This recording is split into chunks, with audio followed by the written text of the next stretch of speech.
hermano, ha sido una gran emoción venir a esta iglesia y reencontrarme con amigos, hermanos, que hace bastante tiempo que somos amigos y hermanos en la fe, pero que no nos vemos mucho. Esa es la realidad del momento que nos toca vivir. A veces uno está ocupado y no nos podemos encontrar. Y hubo acá algunos encuentros que hubiera querido estar, recordando los tiempos de la juventud de Capital, y no pude estar en esa ocasión, pero tengo los más lindos recuerdos, casi más de 30 años atrás. Me acuerdo yo cuando los pastores empezaban así, era pesadísimo. Bueno, perdón hermanos, este momentito nostálgico, pero nos encontrábamos algunos campeonatos de Capital, y yo estaba en la Iglesia de Constitución, que ganó 5 años seguidos, gracias a que yo era elegido para aplaudir y alentar. La única vez que hice un gol, dice, te pegó en la cabeza y entró. No, le digo, yo cabeceé, no me creía. Pero fue un tiempo lindo de evangelizar en el Obelisco, de evangelizar en la calle, en la plaza, de muchos encuentros, mucha movida. La verdad que éramos bastante osados en hacer cosas. Hicimos los quintos sábados, que para avisar a todas las iglesias era difícil. No había celular, no había Facebook, ni teléfono. Los pocos que tenían no andaban. Pero se hacía y era muy lindo. Además conocí a mi señora en esos encuentros. Después de 8 meses de algunos acercamientos pude recién decirle quién era yo y empezar a saludarnos y a hablar. Pero una época preciosa que hoy podemos recordar con gratitud. Y hermanos, no nos damos cuenta que estamos viviendo tiempos que después vamos a recordar. Y vale la pena vivirlos con intensidad. Esto de San Antonio de Areco que ustedes van a hacer ahora. Carmen de Areco, tenés razón, perdón. No se lo pierdan, porque después va a ser parte de sus recuerdos y de lo que Dios está haciendo. A veces uno no se da cuenta del efecto dominó, de lo que uno aprende, de lo que sigue después. Y uno tiene que engancharse en la historia que Dios quiere hacer en nuestra vida, en la iglesia y en nuestro barrio. La iglesia esta paternal siempre fue muy generosa con el trabajo de la asociación, en la escuela, en los ambientes evangélicos, en los medios. Y eso es parte del obrar de Dios que trasciende, que queda para vida eterna. Y esto me facilita a mí poder compartir con ustedes lo que yo estoy aprendiendo. Y quizás Dios tiene algo también para ustedes en este sentido. Orar por las misiones hoy significa estar orando por lugares donde hay persecución. Y hablar de la iglesia perseguida, quizás a nosotros nos suena algo fuerte, casi nuevo, pero la verdad es que cuando uno mira en la Biblia, los profetas fueron perseguidos. Jesús en el Sermón del Monte dice, bienaventurados son cuando os persigan, porque esto les pasó a los profetas, es decir, a los mensajeros de Dios que fueron antes que ustedes. Y cuando Dios llama a Jeremías por supuesto no quería hacer lo que Dios le estaba pidiendo. A veces pensamos que Jonás fue el único que no quería, pero Moisés tampoco quería, Gedeón tampoco quería. Nadie quería hacer lo que Dios les pedía hacer, porque era mucho más allá de lo que ellos habían hecho, era más allá de sus capacidades, y era algo nuevo, distinto y arriesgado. Y cuando Dios llama a Jeremías, le dijo, si regresas a mí te restauraré para que puedas continuar sirviéndome. Si hablas palabras beneficiosas en vez de palabras despreciables, serás mi vocero. Tienes que influir en ellos. No dejes que ellos influyan en ti. Tremendo lo que Dios le dice a Jeremías. Tienes que influir vos en ellos, que ellos no te asusten, que ellos no te desanimen, que lo que ellos digan no te condicione para dejar lo que tenés que hacer. Uno ve que en el Nuevo Testamento Pedro quería predicar en el templo y fue impedido, fue puesto preso, Dios lo liberó. Y siendo libre, en la casa de Simón el curtidor, Dios le dice que tenía que ir a la casa de, ¿se acuerdan de ese centurión Cornelio? Y él no quería ir. Y era lógico que no quisiera ir, porque eran de la misma ejército que lo habían estado teniendo preso. Y cuando uno ve el ministerio de Pablo, Pablo fue un ministerio con mucha oposición, con persecución y cárcel. Y entonces hace falta alguien que nos ayude a entender de qué se trata y cómo podemos hacer ahora, en este momento, respecto de los lugares donde hay persecución. La primera cosa que quiero decir de Daniel Bianchi, que está allí, es que él me ayudó a mí a entender un poquitito acerca de lo que es la iglesia perseguida. Daniel Bianchi trabajó en la Agencia Misionera Internacional, nuestra agencia, y ha trabajado muchos años en el campo de la misión a nivel internacional. Pero él se da cuenta que ahora hay una encrucijada, hay un momento decisivo para que nosotros nos involucremos en esto que quizás nos puede asustar un poco. Y la primera cosa es separar lo que es información que circula de la realidad de lo que está pasando. Hay mucha información espuria en Internet que no corresponde. No sé si se puede proyectar la primer placa. Allí está Daniel Bianchi y él está tratando de transmitirnos la información. Daniel Bianchi convocó a una jornada de oración, no sé si alguno pudo estar presente, en el Congreso. Esto fue allí en el año 2014. Él se considera un movilizador de misiones. Él no es un misionero, pero él ha estado trabajando en el campo de las misiones y tiene información. Y hoy, si alguien quiere información, puede escribirle a él y él le puede dar información de cómo ofrendar, cómo participar y hacer la conexión con las zonas de riesgo o de persecución que hay ahora. Él siguió trabajando y la placa que sigue nos muestra un desafío. Dice, la única respuesta válida ante el dolor es amar con un amor que duela. Dice de otro modo no es amor. Esto significa, cuando uno se involucra en la tarea de persecución, que hay riesgos. No es sencillo recibir información real, válida de lo que está pasando sin sufrir las consecuencias de enterarnos, de padecer a veces insomnio o tristeza terrible por lo que empezamos a conocer. Y él hizo un taller con las personas que viajaron por primera vez a fines del 2014.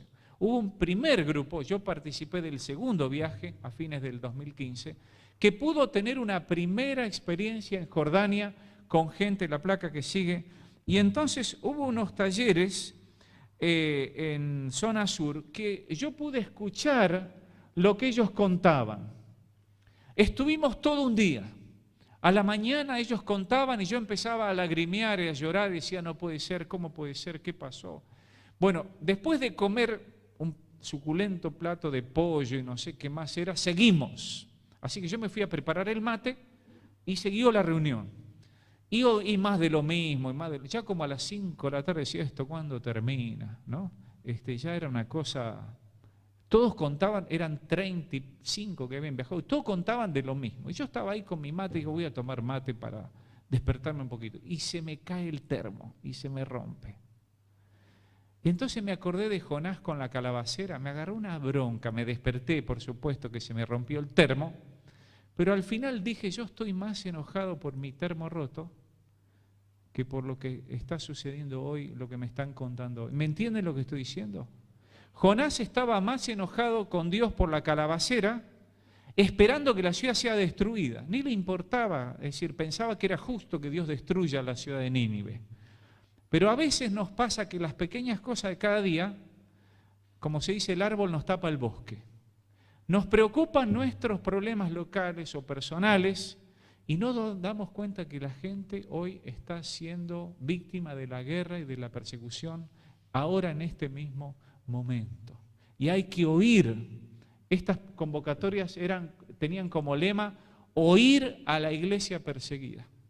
Después hubo otra convocatoria que era oír a Medio Oriente y vinieron gente de allá a contarnos lo que estaba sucediendo allá. Yo les garantizo que a pesar de que les escuché en todos los talleres, esto se hizo en la puerta abierta, recién cuando estuve allá y les vi las caras y charlé con ellos y los abracé, me di cuenta, me cayó la ficha de lo que estaban sufriendo y lo que estaban haciendo. Así que la misión 2015, la placa que sigue, era ir y trabajar allá, estar presente en Jordania. Y me anoté en este viaje, en el primer viaje a Jordania. La placa que sigue habla de esta conexión oriental de ir a Jordania y a Turquía. La verdad, ¿ustedes escucharon hablar mucho de Jordania? No, no se escucha mucho. No es frecuente que haya noticias de Jordania y yo fui bastante a ciegas. Pero cuando resolvimos ir con mi señora, dijimos, bueno, vamos a ir, vamos a poner nuestros ahorros a disposición de Dios. Después la iglesia me cubrió el viaje y recibí ofrendas para llevar y fui bien provisto por Dios. Pero la verdad que iba sin saber bien en qué me metía. Y estando en el parque con mi hermano orando, mi hermano lloraba, decía, Señor, cuídalo. ¿No? Y yo me asusté, dije, uy, ¿a dónde voy? Que yo no me di cuenta bien, me empecé a asustar de verdad. Así que fuimos y empezamos a tener preparativos. Y una de las cosas que nos habían avisado, que Messi es muy conocido allá en Jordania, muy conocido. Así que nos decían, pónganse la remera argentina porque los van a ubicar con Messi y eso sirve para abrir el diálogo en cualquier lado. Y efectivamente fue así. A todo el mundo le dábamos una remera de Argentina y quedábamos bien. Así que Messi nos ha hecho un favor, más allá de ganar algunos campeonatos, nos ayudó. Pero además fuimos con el equipo allí a Ezeiza y un hermano que fue dice, uy, va un hermano mayor. Ese hermano mayor era yo. Dice, va un hermano mayor. Él tiene 3 años menos que yo, pero decía que yo era el hermano mayor. Pero la verdad es que fue una experiencia maravillosa conocer gente de otras iglesias, de otras denominaciones, de otros lugares del país. Fueron de Bariloche, de Rosario, de Santa Fe. Un equipo que Dios formó. Fíjense que muchos son jóvenes, entre 25 y 18 años, necesitaban algunos permisos, pero muchos jóvenes. Fuimos 4 pastores y los demás jóvenes, y la verdad es que no nos conocíamos entre nosotros. Y fue una experiencia hermosa para el equipo que fue también. Jordania es una monarquía. La placa que sigue nos muestra el rey Abdalá II. Pero este rey estudió en Londres y en Jordania, que fue un lugar donde dominaron los ingleses hasta la Segunda Guerra Mundial, todos hablan inglés. Y la esposa de este rey es inglesa. Y eso está facilitando ciertas cosas para que nosotros podamos trabajar, porque hay cierta libertad de culto, aunque no hay libertad para propagar el evangelio. ¿Se entiende esta diferencia? Es decir, se puede ser cristiano en Jordania. Lo que no se puede es evangelizar a otro. Eso está prohibido y eso nos aconsejaban todos, de que si uno va a hablar con una persona de otra fe, uno puede contar lo que uno cree si le preguntan. Y entonces, ¿qué hacíamos?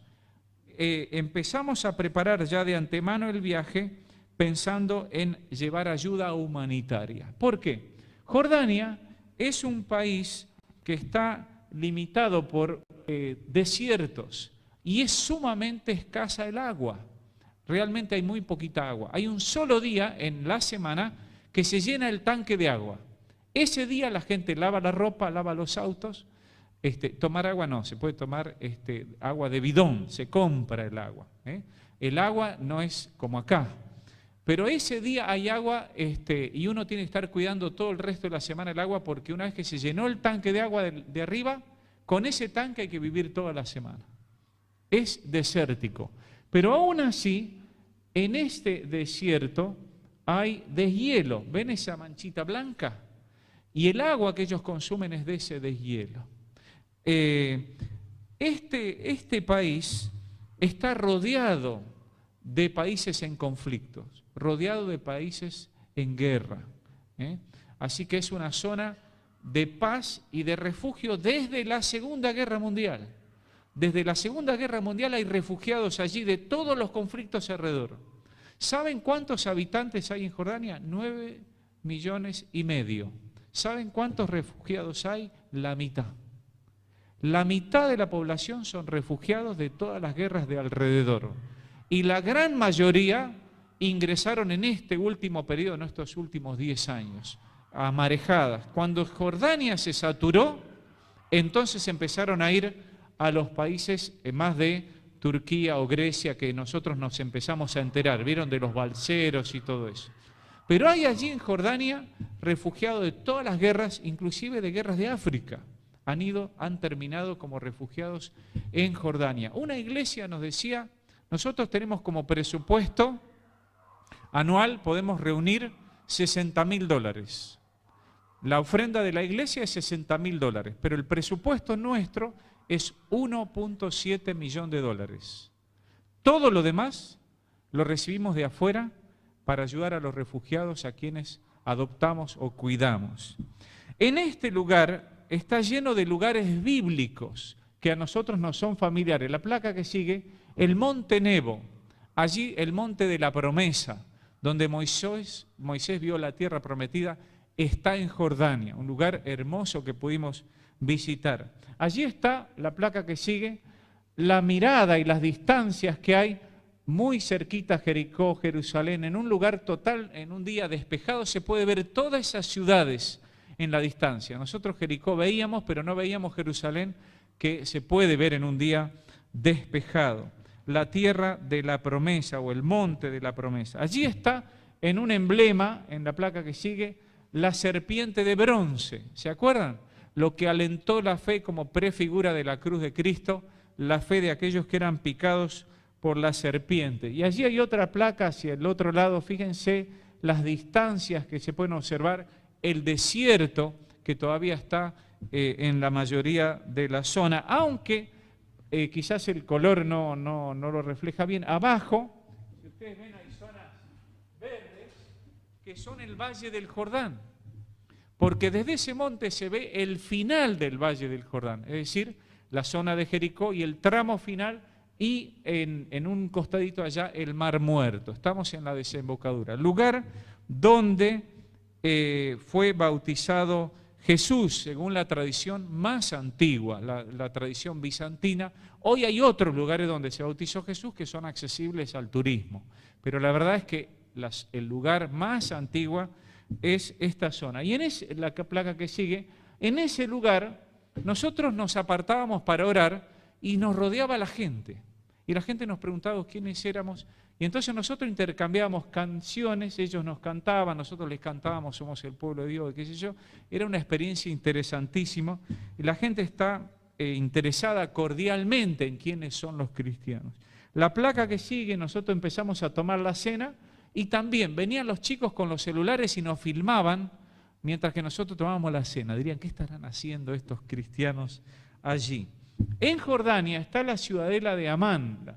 Esta ciudadela muy antigua es llamada Filadelfia en los tiempos bíblicos. Es una de las ciudades, las Decápolis. Había 10 ciudades griegas.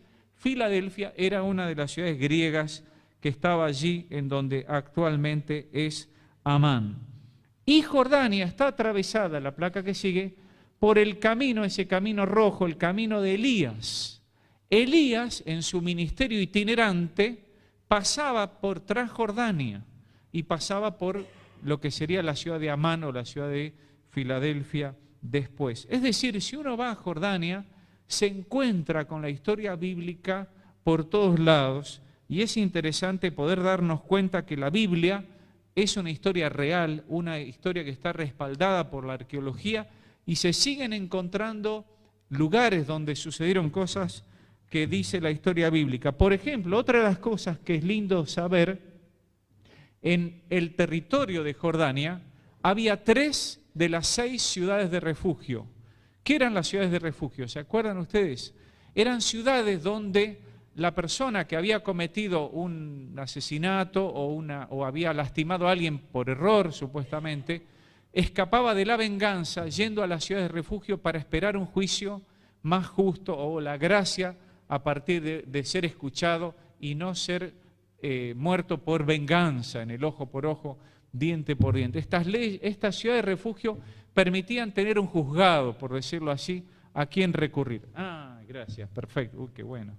Bueno, allí están las ciudades de refugio y las de el otro lado del Jordán, donde hoy es parte de Israel.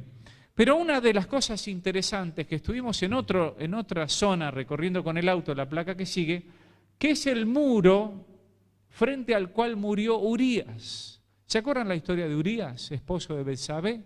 Allí estaban desenterrando este muro que lo habían encontrado. Y al pie del muro había un nene con una remera de Messi.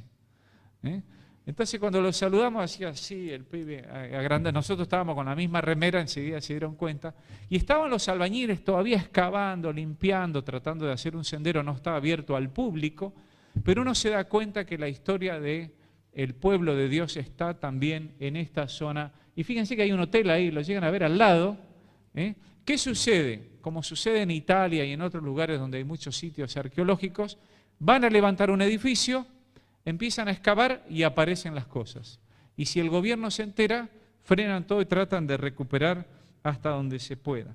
También en la placa que sigue está el lugar del arrebatamiento de Elías, cerca de la desembocadura del Jordán. Por supuesto, esto es algo que la tradición ha señalado, pero es bastante posible que siendo el camino de evangelización de Elías y el lugar que más, nadie lo ha negado ni lo ha discutido, el lugar del arrebatamiento de Elías por el torbellino, ¿se acuerdan? Está en el final del Jordán. Y siguiendo un poquitito más, llegamos al Jordán. El Jordán tiene 15 metros. El Jordán es más angosto que este edificio, que este salón. Y en el medio hay una línea de boyas. De un lado es Israel, del otro lado es Jordania. Nosotros vivimos de ese lado y podíamos meter los pies. No podíamos meternos en el agua porque había que comprar una toga y qué sé yo, era todo un negocito también. Así que estuvimos allí al pie del Jordán donde tradicionalmente se reconoce como donde se bautizó Jesús. La placa que sigue, visitamos el Mar Muerto, un día terrible de tormenta, todo se volaba, estuvimos allí. Y hay vestigios también de la cultura que siguió, o durante el mismo ministerio de Jesús, la placa que sigue, anfiteatros romanos imponentes se están todavía restaurando y recuperando en esta ciudad de Amán. Y muy cerca del anfiteatro, como a 1 kilómetro, pero en la colina de enfrente, estaba el templo de Apolos, un templo griego, Apolos. Y eso que se ve atrás, esas cosas anchas, son las columnas. Las columnas son impresionantes. Y en ese mismo templo de Apolos, la placa que sigue, hay actualmente mezquitas. Nosotros fuimos a este lugar, Gimal, que está muy cerquita. Esto que se ve acá es la frontera con Siria. Muy cerquita de la frontera con Siria, está a unos 15 kilómetros, está Gimal. Cuando estábamos allí viendo este lugar arqueológico, escuchábamos detonaciones y fumarolas que se veían a lo lejos en el horizonte. La verdad que nos dio miedo pensar lo que estaba pasando relativamente cerca, a 15 kilómetros. Y hay templos, una zona donde hubo 7 iglesias cristianas, una especie de lugar monástico en el siglo IV al V, pero todas fueron destruidas por la toma de los musulmanes y las guerras. Lamentablemente, allí estuvimos orando, la placa que sigue, en estas ruinas, pensando en que Dios puede levantar nuevos templos, nuevas iglesias en ese lugar. La placa que sigue, allí hay una de las mezquitas que está en cerquita del templo de Apolos que le mencionaba. ¿Cuál fue mi primera impresión al llegar a la ciudad? Separé todo lo que es arqueológico para que si alguien va a viajar y le interesa conocer estos lugares bíblicos, es un motivo válido también para conocer ese lugar, pero no es el principal motivo. El principal motivo por el que fuimos era conocer lo que estaba pasando allí en Jordania. Y la primera noche pasamos a la placa que sigue, llegamos a las 4 de la mañana y esto fue lo primero que yo vi por la ventana donde estaba hospedado. Y alrededor de las 4 de la mañana empezamos a sentir el llamado a la oración, que se da por parlantes, casi todos a la vez, en esas pequeñas torrecitas que se ven de las mezquitas. Tienen parlantes para todos lados y llaman a la oración a las 4, 4:30, 5, 6 de la mañana. Nos pegamos un susto bárbaro porque era fuertísimo y veníamos sin dormir y encima no pudimos dormir las 3 horas que pensábamos que dormiríamos. Pero ese fue el primer impacto. Y hermanos, yo lo que creo que nosotros necesitamos antes que nada es empezar a orar, ser llamados a la oración nosotros, darnos cuenta que Dios quiere mostrarnos algo que quizás no estamos viendo. Este pueblo es llamado a la oración todos los días de la semana oran, hacen sus prácticas de oración los musulmanes. Nosotros deberíamos estar orando también todos los días por aquellos que están en medio de ellos, adorando al Señor como hermanos en la fe, y aquellos que están buscando creer en Dios. La placa que sigue, esta ciudad es muy grande, muy inmensa y muy moderna. Jordania es muy, muy moderna. No es una ciudad que a veces uno imagina que viven en carpas, como algunos piensan que nosotros como argentinos vivimos en rancho. La verdad es que hay una gran modernidad en esta ciudad de Jordania. La placa que sigue, miren el mercado, eso sí, el mercado es más que interesante, parece Avellaneda en hora pico. Los manteros no los inventamos nosotros, el mercado persa es típico de estas personas, y ahí vendían ropa usada, camisas hermosísimas por $1, $2, se recicla todo. La placa que sigue está la cárcel, fuimos a la cárcel, encontramos latinos presos, latinos engañados, un albañil que lo invitaron a trabajar y en la maleta con las herramientas le metieron droga y fue preso, no conoció nada de Jordania, engañado, boliviano el hombre, le regalaron la maleta para que lleve las herramientas sin saber tenía droga. Lo mismo chicas peruanas, son muchos los engañados, contratados supuestamente por alguna empresa que no existe para ser portadores de la droga y terminan presos 4, 5, 6 años. Y la iglesia, hay un misionero mexicano que les asiste, les ayuda a llevarle dinero, a que compren sus cosas y los acompaña. Algunos se han convertido, por supuesto, otros eran creyentes que estaban bien, pero al ser engañados caen en este tipo de treta. La placa que sigue, el tránsito en Jordania merece un capítulo aparte, todo se puede hacer en Jordania, dar vuelta en U, pero el tránsito es un ataque de nervios permanente. Todos se encierran, se tocan bocina, los autos no tienen por ley más de 10 años, son autos hermosos y cada tanto hay un choque fenomenal, pero gracias a Dios, Dios nos libró. El tránsito tiene atascamientos. Nosotros era el tiempo para dormir. En el tránsito así podíamos dormir, a veces viajábamos 1 hora entre un lugar y otro y nos servía de descanso porque empezábamos a las 6 de la mañana y hasta las 12 de la noche no parábamos de un lado al otro. Lo que sigue es la mezquita más importante donde va el rey a orar y nosotros la pudimos visitar, nos recibieron muy cordialmente y allí pudimos orar por este país precioso que hospeda y que contiene y ayuda a tantos refugiados. En Jordania hay 4.900 ONG que ayudan a refugiados.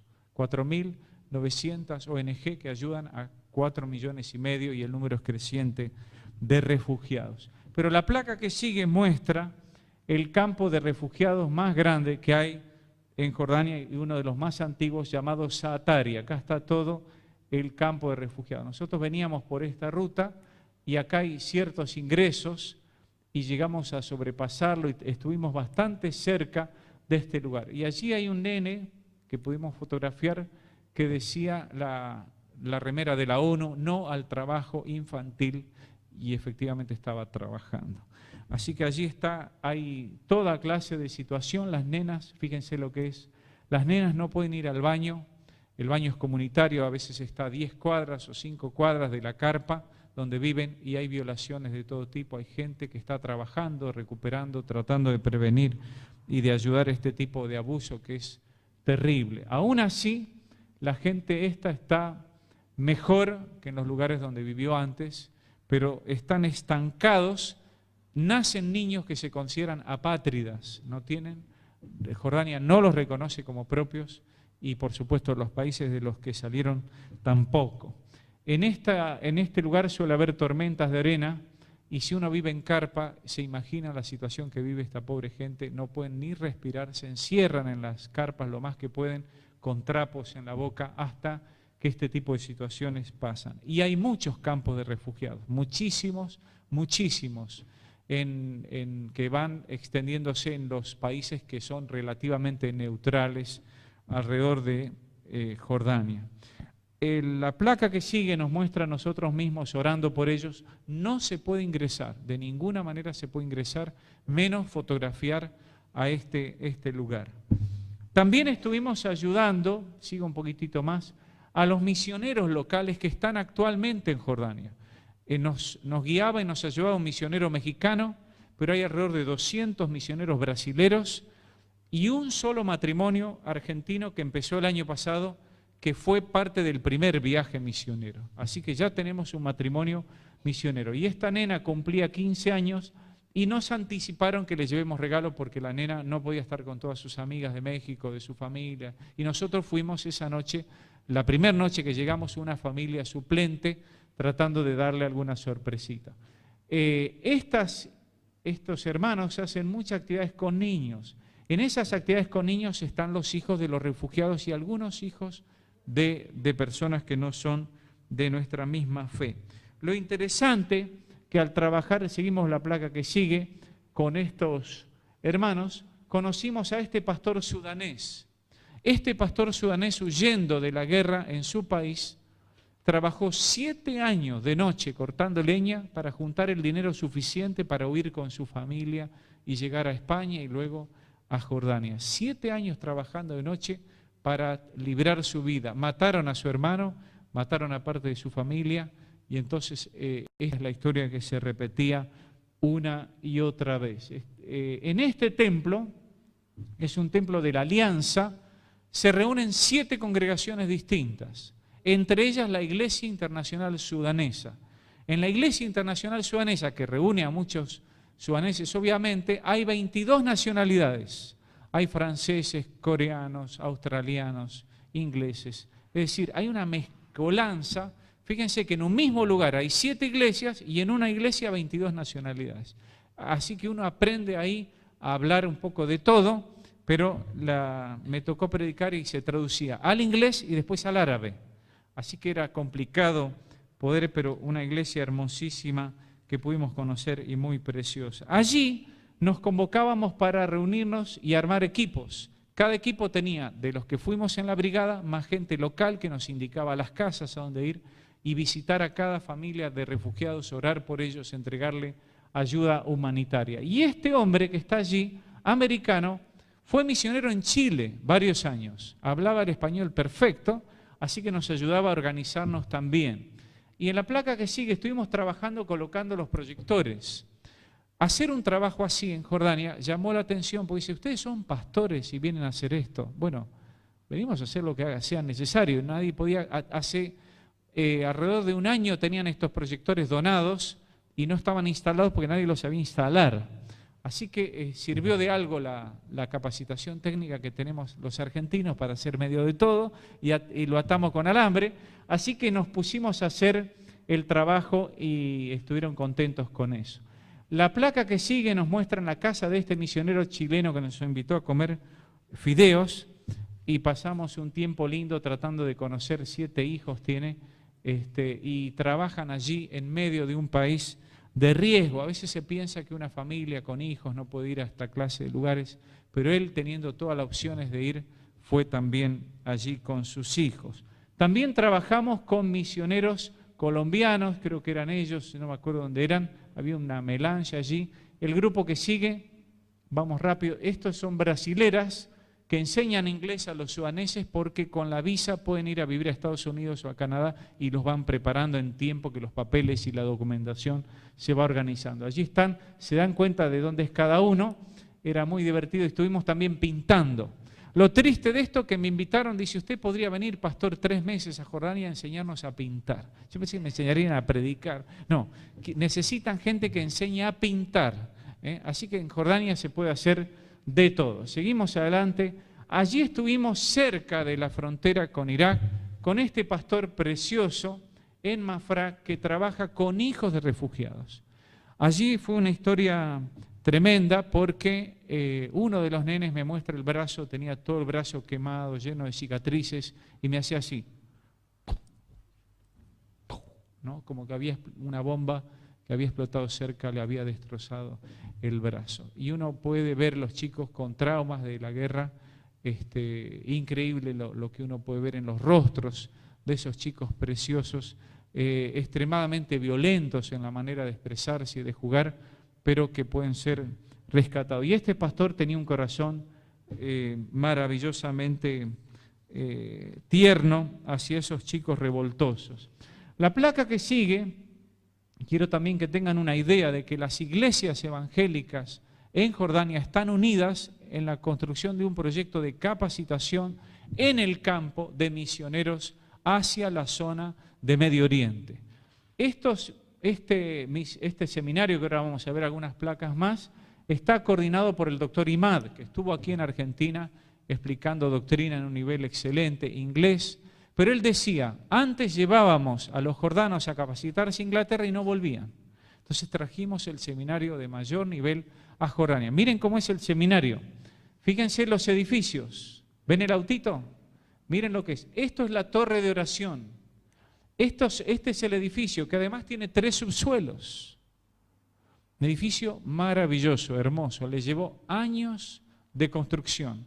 Pero antes de levantar estos edificios, como participan pastores de distintas denominaciones, se reunieron durante 2 años para hacer un pacto de doctrina y darse cuenta que había ciertas doctrinas que cada uno pensaba y decía, este no es un lugar de debate, este no es un lugar para ver quién tiene la verdad y que en las aulas se hagan debates de doctrina.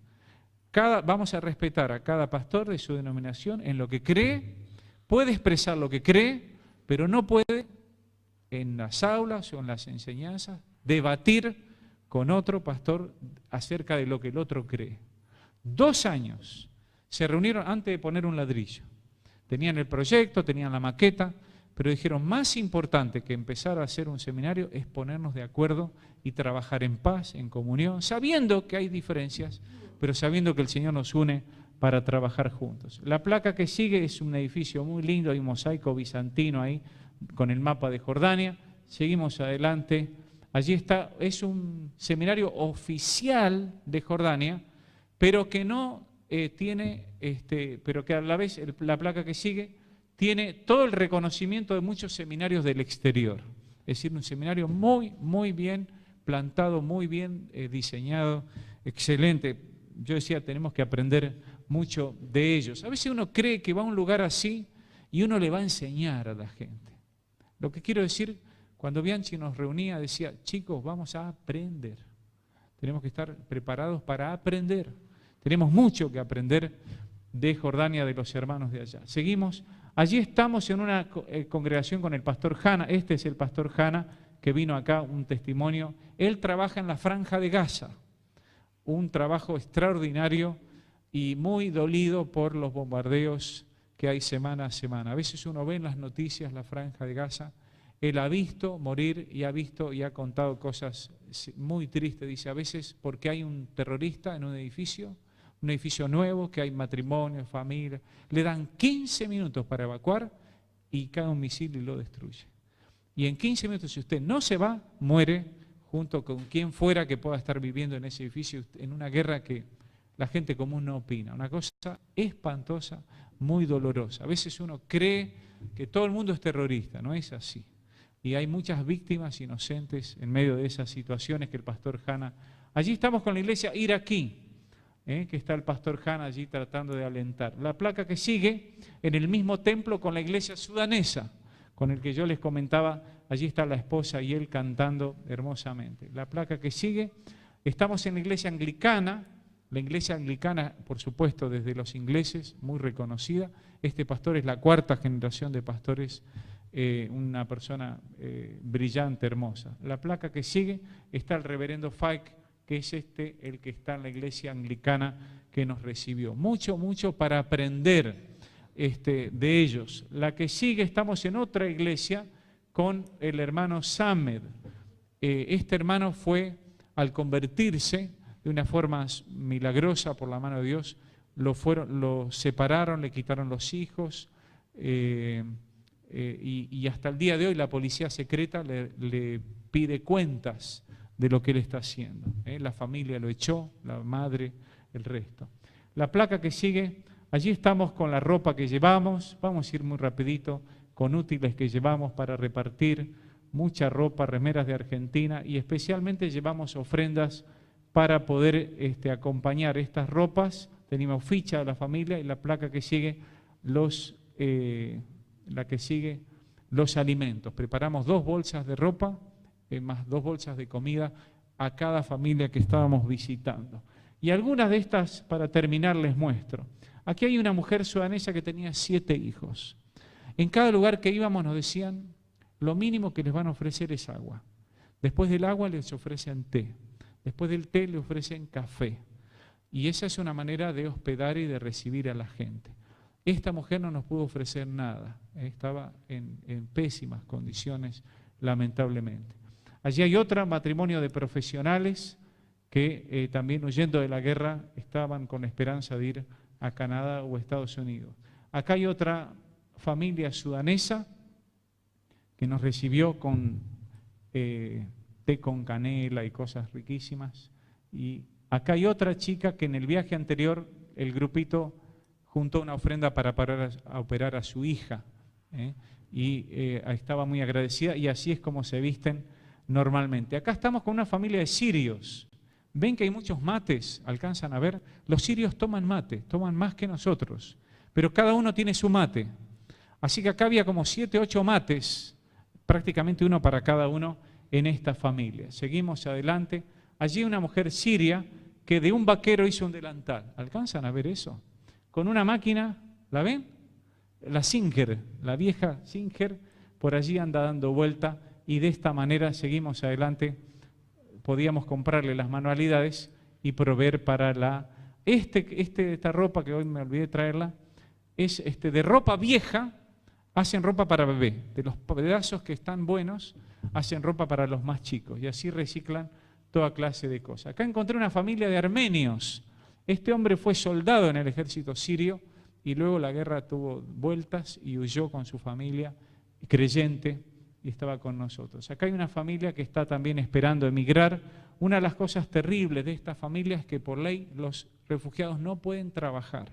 Están todo el día en su casa aprendiendo inglés, haciendo alguna labor, pero no pueden trabajar, no pueden afectar la economía de Jordania. ¿Se entiende cómo es? Jordania los recibe desde el momento que en la frontera los adopta una ONG o alguna iglesia. Y las iglesias van a la frontera y presentan su cupo. Dicen, podemos recibir a 2 familias más, podemos recibir a 3 familias más. Y de esa manera Jordania va asimilando gente que pueden cobijar y se les paga el alquiler de una casa, se les lleva la comida y se les atiende y se les protege para que después puedan ir hacia Canadá, hacia Estados Unidos o a donde sea y a veces a ningún lado. La que sigue, esta es una familia hermosísima, esta es la mujer mayor, estos son los hijos, una familia sudanesa que nos invitó a comer un guiso de puchero espectacular. Perdón, hermano, la hora, pero un momento precioso que pudimos pasar con ellos. Este es un dibujo que hizo mi sobrina Natalia Bedrosian como regalo para los refugiados, que Dios los pueda cobijar en sus brazos y que puedan tener un nuevo hogar. Yo le pedí de antemano que hiciera un dibujo, una gráfica, y lo presentamos. 2 o 3 cosas últimas, hermanos. Tenemos que orar para que Dios siga protegiendo a estas ovejas que están allí en Jordania.